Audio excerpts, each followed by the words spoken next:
You get it?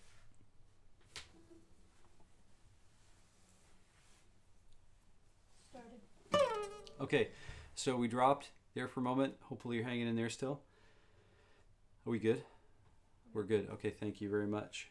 So the B minor chord, I think maybe we left off on the B minor chord. I'm not sure.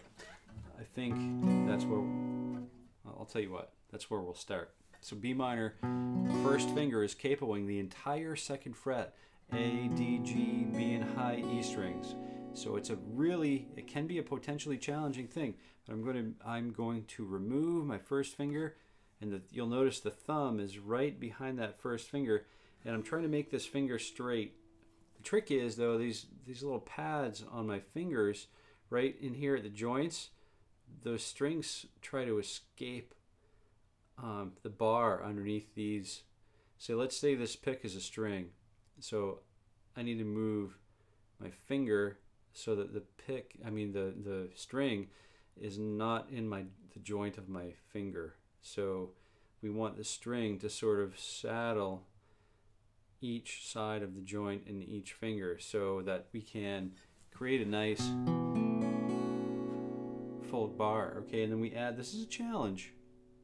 Be ready to not get this at first. It takes some people months to, I don't want to be discouraging, but it takes some of my students months to get this bar with a finger down, and some years. I mean, it's a completely normal thing to have a little bit of difficulty with this right away. Okay, some people get it and it's like, hey, good for you, and others don't, and it's like, hey, good for you for sticking with it and keep trying, because you'll get it. So finger 1, third finger on fret 4 on the D, finger 4 on fret 4 on the G, sorry, finger 2 on fret 3 on the B, and then finger 1, of course, is still capoing away.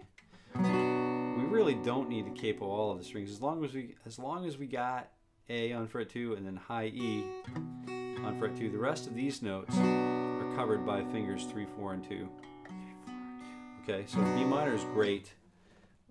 What we'll do is we'll go over to the next page now, page number 2.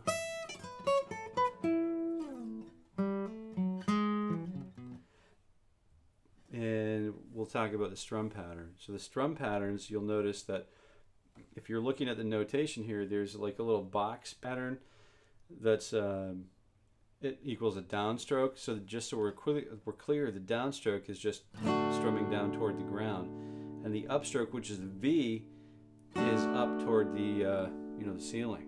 So it's pretty straightforward, but it's not so straightforward if you've never seen it before. Do you have any questions about the chords that we covered, or shall I move on?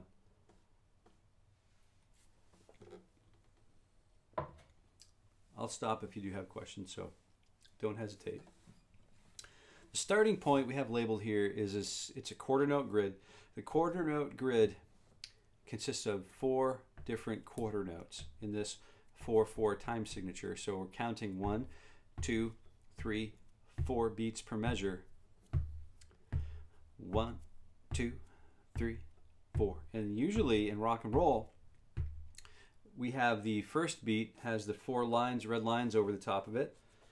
The second beat has, well, the third beat would be the second strongest with 3 red lines over the top. Second beat has 2 red lines over the top of it, indicating that it's the second to last strongest beat in the measure.